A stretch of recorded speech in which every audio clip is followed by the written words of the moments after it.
Welcome to the Folktale Project. This is Dan Scholz. I have a request.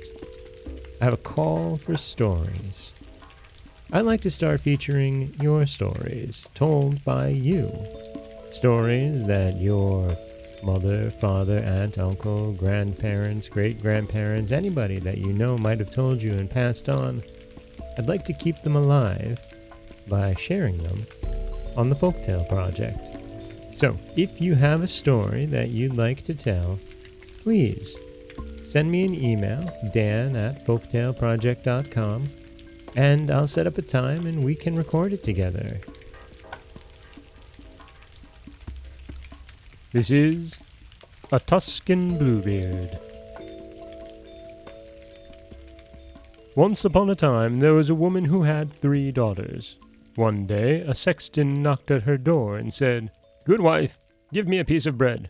The woman said to the eldest daughter, "Take the poor man a piece of bread, he looks very wretched." But when the girl got outside the door with the bread, the sexton said, "It's you I want," and he caught her up and carried her away. After a while they reached a field where there was a hole in the ground.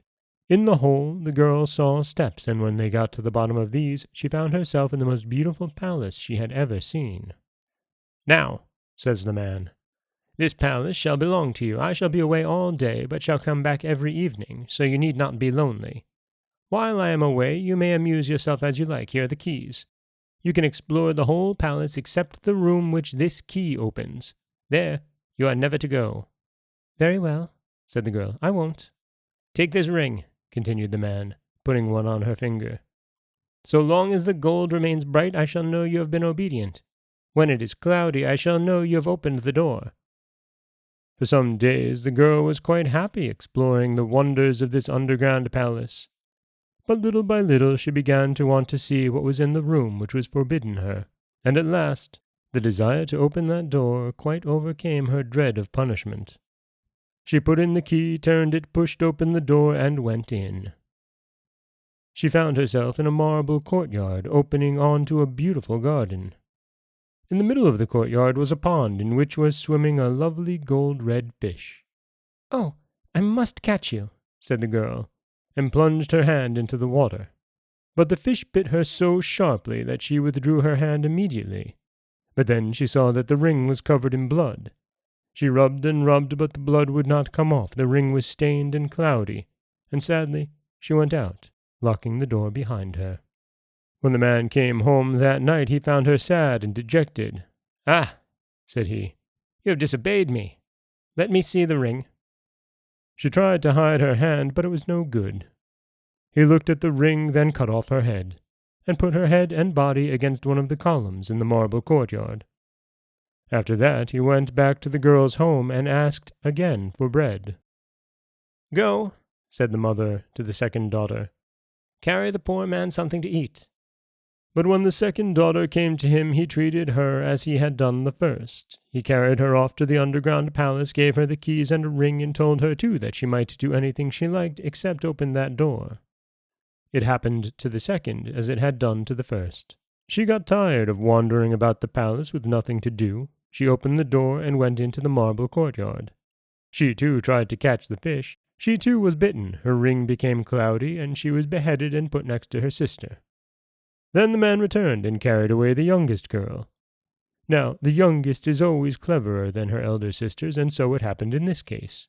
After she had spent some time in the palace, she too determined to open the forbidden door. So she took off her ring, put it in her work-basket, and went in. She tried to catch the fish, as her sisters had done, and then began to wander about.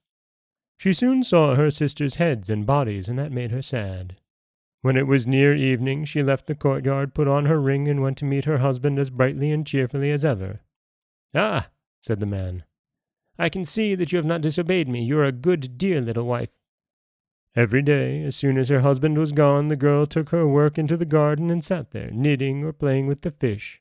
But she was unhappy because of her sisters. One morning, as she was at work, she saw a little lizard without a tail. The tail was lying on the ground beside it. She watched the creature, and saw it bite a leaf off of a certain plant, then turn its head over its back and touch its body and its tail with the leaf. Instantly tail and body grew together, and the lizard ran off quite merrily.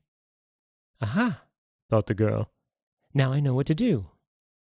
So she picked up the plant, went into the courtyard, put her sisters' heads on their respective bodies, touched the necks with the plants, and there were her sisters quite well again. Then she took them upstairs and hid them. That evening she said to her husband, "I am afraid my mother must be very unhappy. She is old and poor, and now there is no one to work for her or take care of her. Let me go and see her." "No," said the man, "I can't spare you." "Well then, let me fill a chest with clothes and money, and you shall carry it to her." "Very well," said the man. "Have it ready by tomorrow morning." So the girl put linen and gold into a chest. Then she made her eldest sister get in and shut down the lid. "Now," she said to her husband, "you must not set down the chest at all. Remember, I can see you all the way. Go straight there and back again, for I want you at home." The man put the chest on his head and set off. After a time he began to want to put down his burden for a little, and said to himself, "My wife can't possibly see me. There's this hill between me and her." And he began to set down the chest. "Do you think I can't see you?" a voice said. "Silly man, I can see you everywhere." Oh dear," said the man to himself. "What a clever wife mine is. She can see me even through a hill, and how fond of me she is. She knows what I am doing wherever I am." So he staggered on to his mother-in-law's, threw down the box, and went home again. A little while after, the second sister was sent home in the same way, and now the girl began to think how she could get away herself. One evening she said to her husband, "I want you to take some more things to my mother. I shall get everything ready tonight. Don't wake me in the morning before you go, as I shall come to bed very late. I have to make the bread." The man went off to bed, and the girl set to work. She made a great doll of dough and put it in her bed. Then she put clothes and money into the chest, crept in herself, and pulled down the lid. The next morning the man got up early. "Wife, wife!" he shouted. "Goodbye!" No answer. "Ah, I forgot. She was up late making bread. She's a dear little wife and works very hard." So he crept on tiptoe to her bedside, saw the figure under the clothes, and went out as quietly as he had gone in. Then he took the chest and started. Again he wanted to set down his burden. Again the warning voice stopped him, and at last he flung down the box at his mother-in-law's door, declaring that this was the last he would bring her. When he got home, he called, "Wife! Wife!" Still no answer.